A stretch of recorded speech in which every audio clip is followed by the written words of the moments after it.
Hello. Today I'm going to talk about how do you get a product interview in 30 days? The most common question that I get from clients, from people who reach out to me is I am not happy in my role. I want to aim bigger. I want bigger challenges. Maybe you were aiming for a promotion, whether you're at the director level or a senior individual contributor who wants to move up. Maybe it's not even about getting promoted. Maybe it's about being in a more progressive organization, a more reputable organization, because you want to grow your career. You want bigger challenges. You want more. Now, with any goal in life, how do you get there? How do you get there? How do you achieve it? I'm going to break down the step by step in terms of how to achieve it. I'm going to use a real life example of a client that I recently started working with only a month ago, and he has already gotten an interview.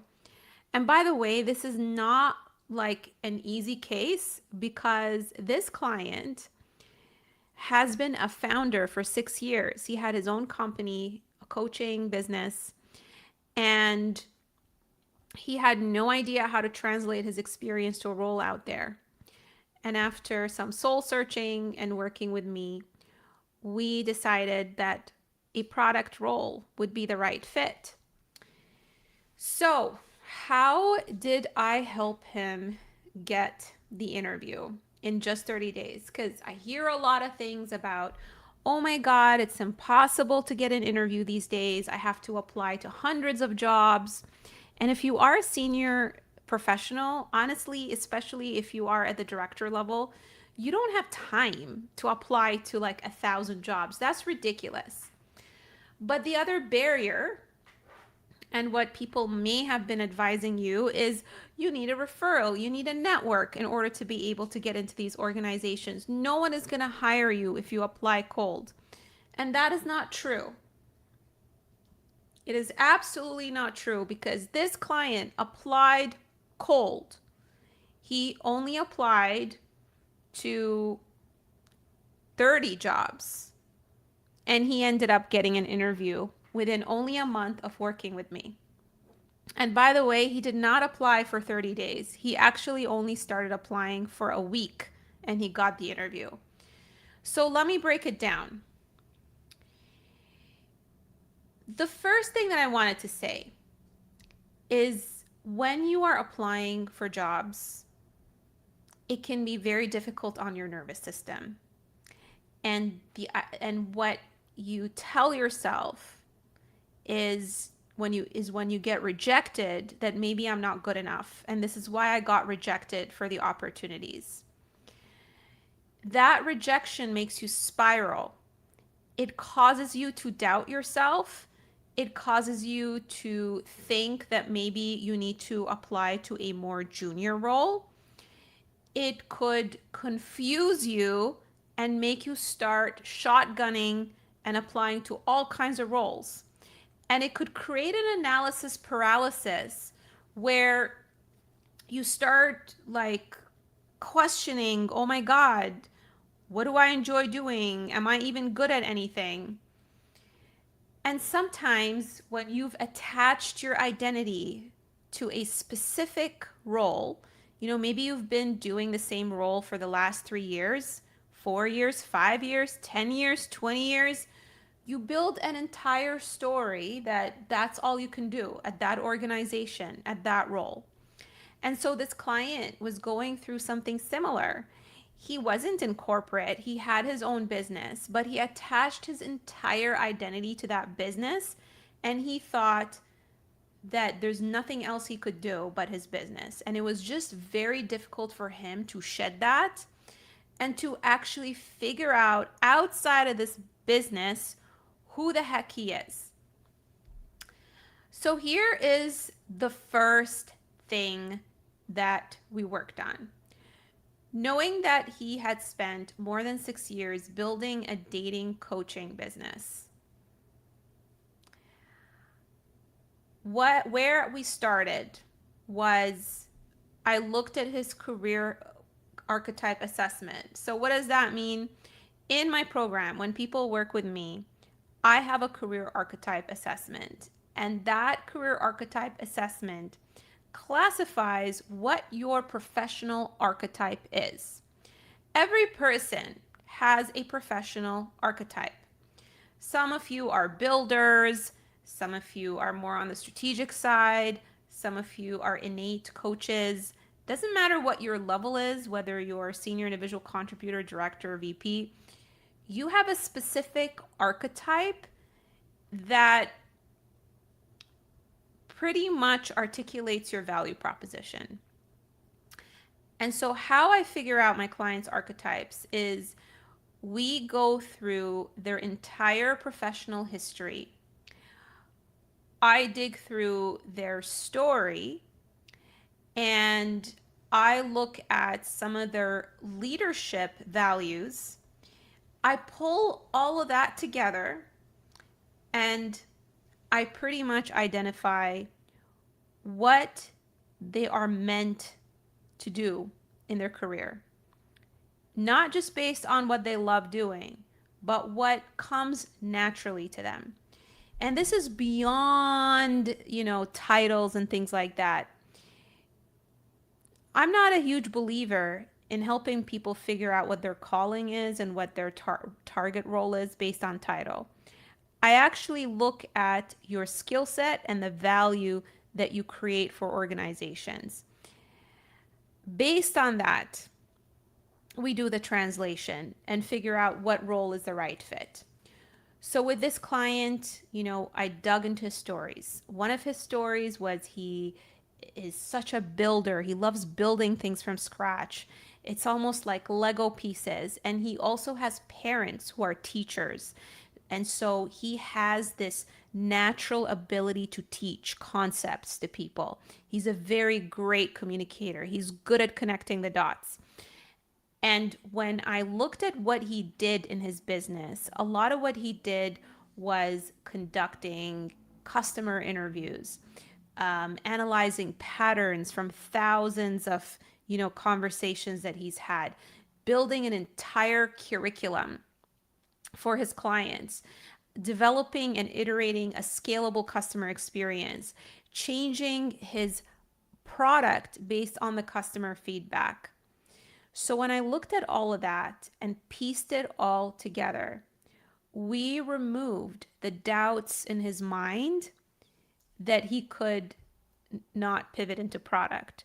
It became very obvious. And while he kind of knew that's what he should get into, I confirmed it and validated it. And here's the thing, friends.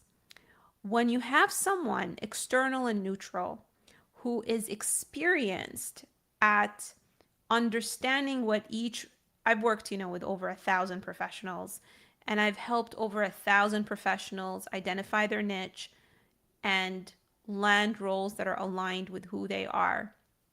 And when you have someone like that, being able to ask you the right questions and give you the confirmation that you're in the right path, it does something to you that's very different, which is it gives you that conviction that you can absolutely play that role.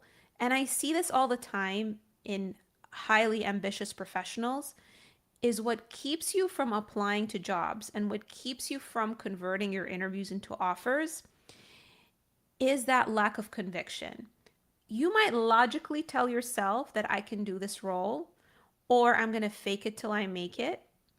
But until you embody that role and you know 100% that you're going to succeed and that you belong in that organization and you are going to belong in that role and you understand the value that you bring to the table at a deep level, it's very difficult for you to articulate your value and it's very difficult for you to convince hiring managers that you can play that role at that next level from what you were doing before. Okay. So once he saw that evidence, he got that conviction that he is a product person. I was able to pull examples by looking at all of his career history examples that helped him see that he is great. He would make a great product manager. Okay, so one of the questions that I get is, do you need to start over if you want to pivot into product as an example? Do you need to get into an entry level role, or even like a role below where you're at? Because some of the clients who come to me, they've already had, 5, 10, 15, 20 years of experience, but they still want to pivot because they want to change. They want to do something different. I've had a client who was basically a VP of customer experience, and he wanted to pivot into product. And so the question is, do you need to start over in order to make that change? Do you need to take a more junior level? And the answer is usually no, to be honest with you. But what you need to do is to stop expecting employers to translate your experience for you. With my client, what I told him is the recruiter is not going to look at dating coach and automatically imagine that you're someone who has spent years analyzing customer behavior, developing offers, changing pricing, improving the customer journey, and finding the market fit. You have to spell out. You have to spell it out for hiring managers and recruiters. And the mistake that you all keep doing is you start talking to AI and telling AI to help you translate your experience. But the thing is, when you're just talking to AI, you're pretty much imposing what you think is the data that is needed in order for you to be convincing. And so all AI does is it parrots what you said to it, and it just plops, some, product keywords. And that makes it superficial. It makes what you are sharing on your resume, on your LinkedIn profile, very superficial. So what I get my clients to do instead, so that it's not superficial, is write out stories of what they have done. What we do is we look at every single role that you've held, and we ask some of these important questions, such as, what business or customer problem were you solving? What decision did you personally make? What evidence informed that decision? What changed because of it? What would the target company call that capability? So for example, instead of saying, I talk to potential clients, which is an activity, I would instead coach my client to say, I conducted more than 30 structured customer interviews to validate demand and identify the highest value customer segment, which is evidence of product judgment. Instead of just saying, I created a course, I developed a scrappy minimum viable product, mapped the customer journey, and iterated the experience based on observed customer needs, which demonstrates product development. Instead of, I charged more money, I coached him to say, I strengthened the positioning, customer outcomes, and trust required to evolve the offer across higher price points, which demonstrates pricing and monetization thinking. So this isn't about stuffing your resume with product jargon. It is about showing the thinking behind the work. And it's very difficult to do that on your own, friends, because you're inside the jar. You've been doing all of these things. They seem natural to you. And it's really difficult to read what you've done when you're inside the jar. It's very difficult to read the label from the outside when you are inside the jar. It's also not, the way we think as human beings too, the way we remember things is through conversation. You need to be able to talk to someone and have a conversation with them and have that person ask you questions. And it can't just be any person. It has to be someone with product context and experience. I mean, I have been a product leader in my corporate world, so I understand the nuances of what it takes to be a great product leader. I also understand what questions to ask you in order to get you out of that, like I call it brain fog, because it's all a mess in your mind, and I help you organize it. And this is what I have trained as a career coach and have developed as a skill set for more than 6 years to help my clients get out of their head and stop underestimating what they've done. Okay, so the next question, and friends, if you have questions that are relevant to how to get an interview in 30 days, whether you're in product or not, please plop them in the chat. I would love to answer them. Okay. Okay. Here's another question that people ask me. Should you apply broadly or niche down? So before we worked together, this client had applied to product roles, education technology roles, consulting roles, business analysis roles, and several other categories. And that is understandable because he was still trying to figure it out on his own, and he had a hard time identifying what he's great at because he didn't have a mentor or a coach to help him with this. The thing is, when you know you are capable of doing many things, applying broadly can feel like it makes sense and it can feel like it's keeping your options open. But broad applications often create a broad story, and a broad story does not make a recruiter or a hiring manager confident that you can help them solve a specific problem within their organization. The thing is, companies hire a specific person to solve a specific problem. If you're sharing a variety of experience, then you're blending with everyone else. How are you going to be different when you say that you do 10 different things and you can go after 10 different jobs?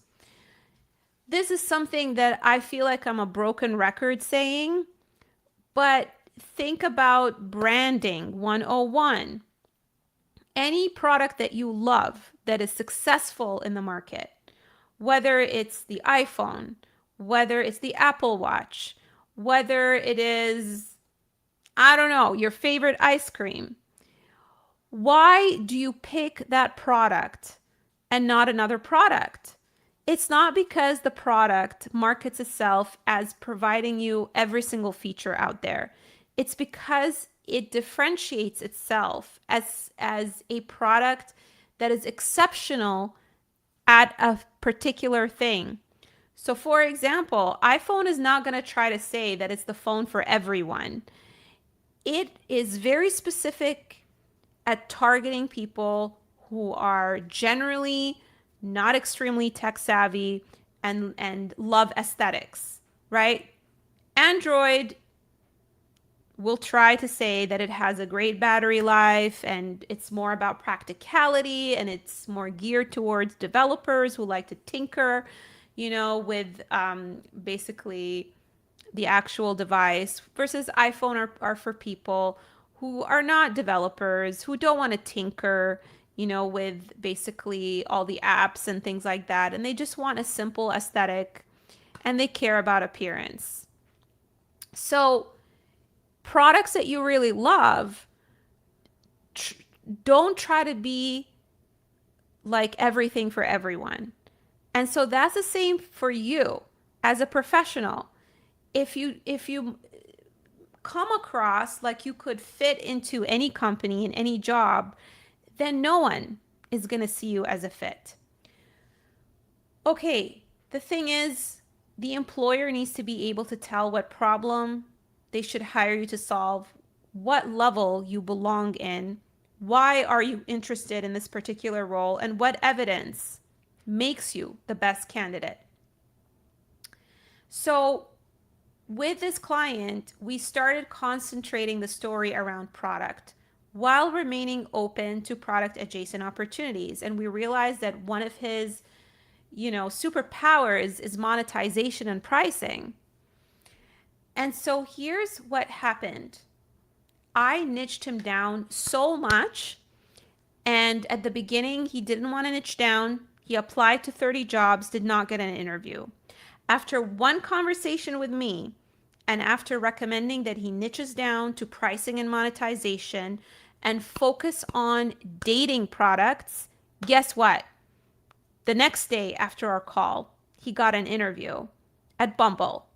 Okay? So, this is why niching down is extremely important. And a lot of you resist that, partly because you feel like you're giving up part of your identity by niching down and being focused. Part of you has the scarcity mindset of like, oh my God, there are not a lot of jobs. I need to keep my options open. But it's counterintuitive. It really is counterintuitive. You don't need 1,000 jobs to get an offer. You only need one job. That's it. And so niching down makes it so much easier for you. But again, the reason people struggle with this is because they can't figure out their niche on their own, and they need to be able to work with someone who gives them the framework and allows them to narrow it down. Okay, so the other question is, how do you know whether your experience is relevant?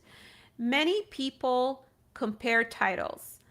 I do not base someone's capability on whether they can land a job or not based on a title. I never look at that. What I do is I look at the underlying problems that you've been solving in your past 3 organizations. Some of it is going to be, let's focus on product, right? Let us say that you have been in real estate and you've been really good at creating a product strategy and making your organization more competitive compared to other competitors who have similar products. So when I look at that, I think, well, you understand the real estate domain. We might say, let's double down on real estate if you enjoy that domain. Or we might say, you know what, if you don't want to stay within real estate and you want to go into other industries, what are some of the things that you've been solving within the real estate world that can be transferable to other domains and industries? For example, when I was a product manager and I was working on real estate products, one of the products that I worked on was to build basically a report that would show an entire portfolio of properties. And one of the features was to allow real estate agents to forecast basically the value of the properties. So forecasting, budgeting, that's not just, within real estate. That can be transferable to investments. That can be transferable to fintech. Even just the act of reporting, that's transferable to many types of industries. Looking at, building reports for executives that give you a high level view, data analytics. So there's a lot in there that I look at, and then we figure out what the direction is. So with this client, it was just so simple for me. I saw it right away, and he wasn't able to see it. Because when you're inside the problem, it's hard for you to figure out what you should do and what the strategy should be in order for you to land a role. And for me, it was simple because, again, I do this in my sleep now since I've helped over 1,000 professionals. For me, like, the low-hanging fruit was like, dude, you have like so much depth in understanding the dating market. Why don't you just apply to one of those like dating companies like Bumble or Hinge or whatever and see what happens? And the other aspect that I told them, don't overly fixate on the product manager title. You have very strong pricing and monetization knowledge. What if you combine that with your dating domain experience? And lo and behold, he got the interview. Okay? So those are just some of the things that I work on with my clients. Because again, when you have imposter syndrome, when you have a nonlinear career, you start doubting yourself. You can't see clearly. And it's hard for you to figure out what to focus on. And you know what the kicker is? Some of his mentors were telling him that he should build a portfolio, that he should create these prototypes, that he should start pitching to 100 people in order to get an interview. And I'm just like, we don't need to do all of this. We don't. The issue is fit.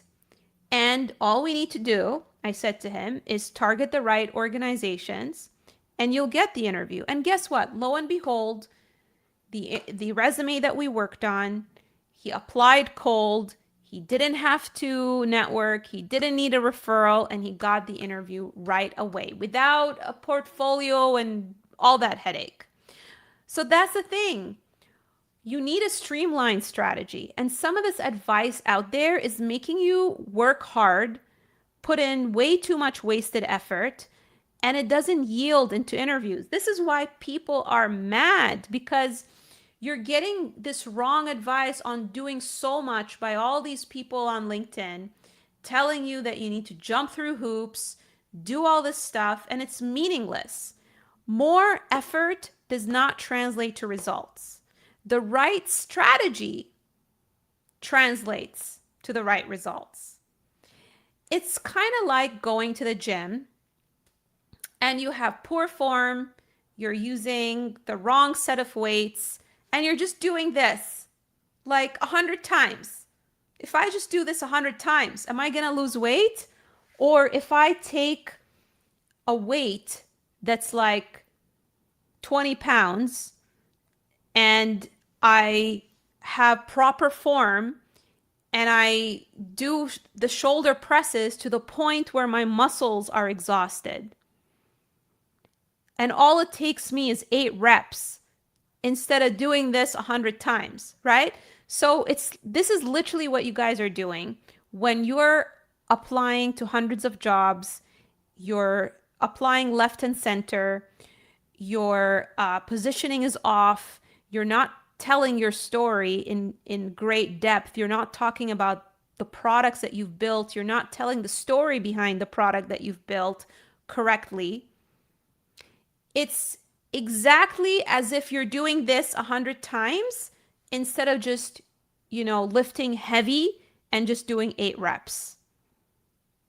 I know it's a crazy analogy, but that's practically what happens. And so it's understandable that you would get mad, and it's understandable that you would blame the market because you're working too hard and you're not getting the results that you want. You're wasting time. So that's what happens. So how many applications should you send before changing your strategy? Listen, if you're applying to hundreds of jobs and you're not getting results, if you've applied to 30 jobs and you haven't gotten an interview, that means that the strategy that you're using is the wrong strategy. It should not take you more than 30 applications to get an interview. And I'm saying this based on data, based on the past year that I've been working with clients. I've worked with over like 30 people in the last year. And I worked with over 1,000 people in the last 6 years. So no excuse about saying to me that, oh, but the market is worse, because I've worked with people in all phases of the market. When the market was better, when COVID was really bad and companies were not hiring. And I've worked with people in the midst of the layoffs in 2023 when things were crazy, and Meta and Amazon and all these big tech companies were laying people off left and center. And the magic number has always been 30 applications. If you've been applying to 30 applications and you're not getting a response, don't tell me that it's a bad market. Your positioning is off. That's what's going on. It's like if you're a store and you have 30 people who walk into your store and no one buys a thing, don't say that the economy is bad. It's because what you have in your store is either not a fit for the people who walk into the door, or you're not presenting your product properly. So that is the same thing. So that's your metric in terms of figuring out how many applications in order for you to know that you're targeting the right role, your positioning is on point, and the way you're articulating your value on your resume, on your LinkedIn, through conversations is the right articulation. Okay, so one of the things that I asked this client to do is actually create a Trello board. And the Trello board was a fantastic way for us to visualize his work in progress. Look, I used to be an agile coach and I'm very data driven. And the thing that I do is I always tell people no data, no drama, meaning don't get upset and panic without looking at the data. Don't make assumptions about what's working and what's not working unless we look at the data. Because this guy was starting to doubt himself. He was starting to think, well, I'll never get a job. I will never get an interview. And what I asked him to do is to show me the data, show me all the roles that he's applied to, show me the resume that he used. And what I noticed is that he was applying to the wrong roles. The roles were simply not a fit to his experience, and he didn't see that. And I helped him see it. You know, it's funny because a lot of you will say, well, I know what I want. I understand my capability. But it's almost like when you put on a dress or an outfit. Do you ever put on an outfit and you find that you need to ask someone if it looks good on you? Yeah, because it's very hard for us to be 100% self-aware. Sometimes we don't notice when something isn't a fit for us. And again, this is why you need that outside perspective. So I saw the patterns and I said, hey, I noticed that you're applying to roles that are heavy on the AI. I noticed that you're applying to roles that are very adamant about software, development experience, which you don't have a ton of experience in technically. And looking at all these little tiny nuances helped him adjust his job search strategy so he does not waste time applying to the wrong roles. Because you can try to game the system, you can try to say that you've done things that you didn't do, but at the end of the day, they'll know. They'll know that you don't have the experience. They'll know that what you're saying is fake, especially if you're not talking about specific things that you've done. A lot of you, when you build your resume is very vague. It sounds like everyone else because you're not being specific.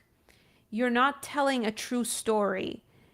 You're not talking about the nuances of what you've done.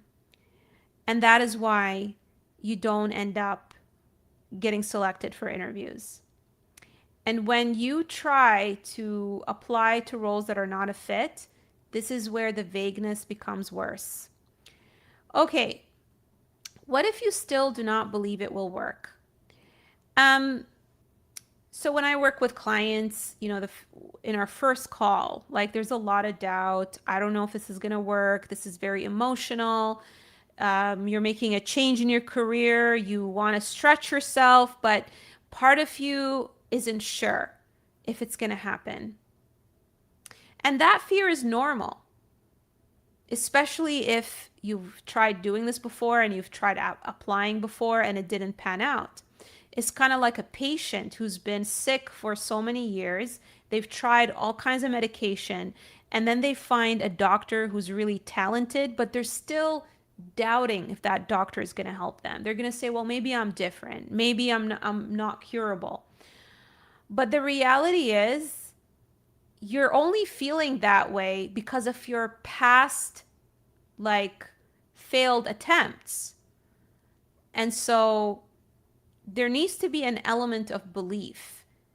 And self-belief is not magical, but it is necessary. And what I want to say to you is it's not about faking and fake believing that it's going to happen. It's about being honest with yourself and asking yourself, am I a talented person? Am I a smart person? Like, what are difficult things that I've accomplished in my life that show that I'm capable of doing things that are challenging and that are non-typical? And if you are able to identify something that you have done in your life that is non-typical because of your grit, because of your attitude, then the likelihood of you succeeding is high. Okay? So I'll give you guys an example based on me versus my clients, because some of the things that my clients share with me are highly confidential. I went through a pancreatic surgery and it was very hard, but I got through it. I came to Canada on my own at the age of 18 without my parents. My parents have never once stepped foot into Canada. I built my entire life alone without, an immediate family or an extended family here. And so to me, if I had the resiliency to do that and I was able to figure out basically the path to get there, then why can't I achieve bigger goals like landing a job, which I've done many times and took my salary from 40,000 to 200,000 in 15 years. And then on top of that, built a six-figure business. That's the kind of self-belief you need to have in yourself. Compare yourself to other people. Are they more competent than you? If they've achieved the goals that you want to achieve? Probably not. So why shouldn't you believe in yourself to achieve that goal? All you need is the guidance. Because when you don't believe your experience counts, this is where you apply to unrelated roles. This is where you aim lower than necessary. This is when you hide the most unusual parts of your background. This is when you describe your accomplishments as ordinary tasks. This is when you over-explain, why someone should take a chance on you, and you get nervous in interviews and you become long-winded because you're trying too hard. And so when I worked with this client, I did notice that he was oversimplifying things that he had done 6 years ago because it felt obvious to him. He had forgotten that he went about things using a process. And my job was to slow him down and ask, how did you discover that customer segment? What information were you studying? How did you decide what to build? How did your offer change? What did your customers request? How did you train other coaches? What metrics did you track? What happened before and after your decision? And that's what helped him really go below the surface of what he's done and articulate his value.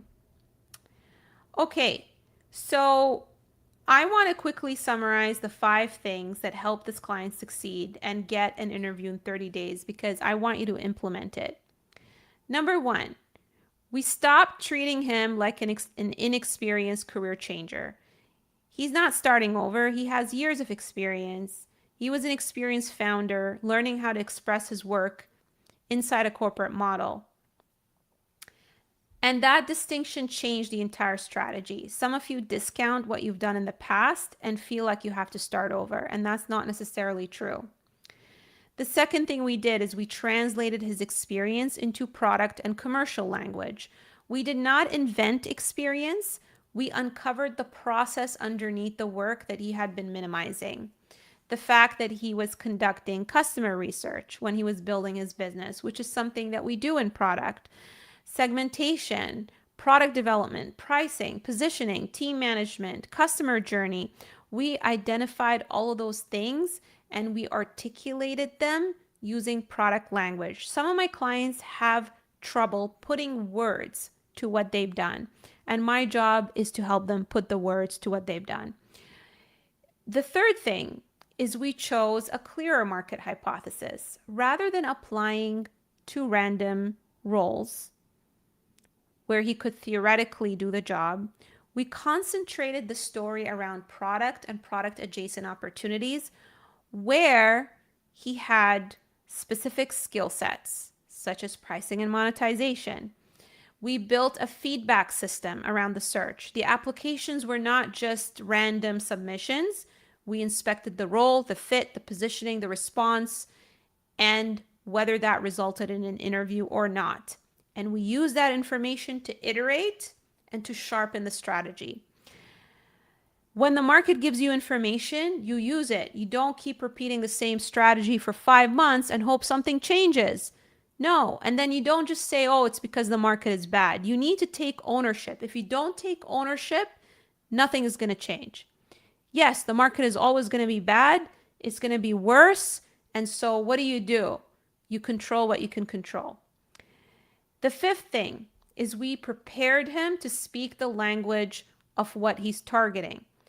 If you are applying to a director role, a VP role, a product role, whatever it is that you're applying to, you need to embrace that identity and you need to speak as that identity.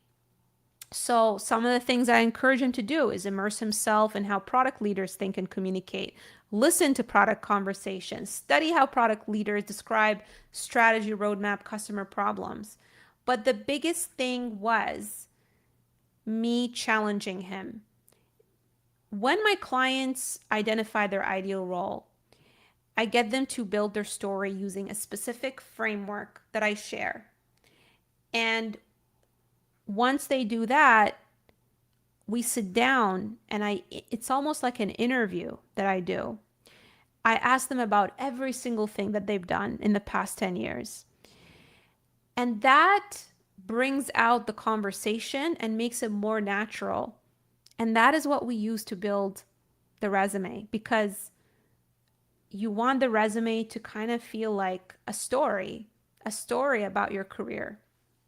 Okay. So the thing that I want to leave you with, I wanted to share the story with you as an inspiration, because I bet that you are a product, professional out there, whether you're someone who wants to pivot into product and you know that what you've done was product, but maybe the title wasn't there, or you're someone who is already, a product leader, maybe a director of product, and you want to move up. Maybe you're a senior individual contributor who knows that you should get to the next level, or maybe you're just not happy with your organization. You're sick and tired of it, and you'd rather find an organization that aligns with your values, that has a product that you're excited about. I invite you to book a career diagnosis with me. My goal, look, it's my birthday on Sunday. And my gift is to be able to help more people. That's my gift to myself, is to actually help more people. It gives me a lot of joy when that happens. And as part of my birthday, instead of, it's like I'm giving you guys a gift as part of my birthday, and giving you guys the opportunity to hop on a career diagnosis where I'm going to tell you in 15 minutes what's blocking you from achieving the result that you want to achieve. Whether it's hitting $200,000 salary, whether it's growing your product career, whether it's getting interviews, whatever it is that's blocking you, I will identify it in 15 minutes. And that alone is going to save you thousands of hours in terms of following the wrong strategy. And if after the conversation, I feel like I can help you and there's a possibility that we could be a fit working together, then I can talk to you about my program. All right. So I hope that this has been valuable for folks. And if you want to book the career diagnosis, here's the criteria. You need to be making 6 figures. I generally do not work with anyone who makes less than 6 figures, because all the clients that I work with are very experienced professional. You need to have more than 10 years of experience. Generally, my clients are 15 years and more, but 10 is the minimum that you need to have in order to work with me. If you fit that criteria, then you can book the career diagnosis and we can chat and I can create a strategy for you. So, how do you book the career diagnosis? It's very simple. All you need to do is you need to, let me show you. You need to go into my LinkedIn profile and you need to click on the book an appointment button. And when you do that, you will get this page. I recommend you watch this 10-minute video. I talk about my story and clients that I've helped. And then click on this button called Book Your Career Diagnosis, where you can basically answer these questions. It only takes 2 minutes. And it helps me understand what you're struggling with so that I can spend more time with you in the career diagnosis, helping you come up with a meaningful strategy. All right. I would love to know who's watching. Even if you just tell me like what country you're tuning from, that would be amazing because it gives me data in terms of who's watching my lives and it encourages me to do more of these. And if you enjoyed this and you found this valuable, if you learned one thing, even if it's just one thing, I would love it if you give this live a like. It means a lot to me. It's also going to help with the algorithm. It's going to help, someone who really needs help see it. So I really appreciate that. Okay. I hope you have a wonderful evening. Whether you're watching this live or watching the replay, feel free to like this and comment. And yeah, if you feel like if this spoke to you and you're in a situation where you want to get better opportunities, but you're not getting interviews, then feel free to book the career diagnosis and let's see if we can help you. All right. I hope you have a wonderful night.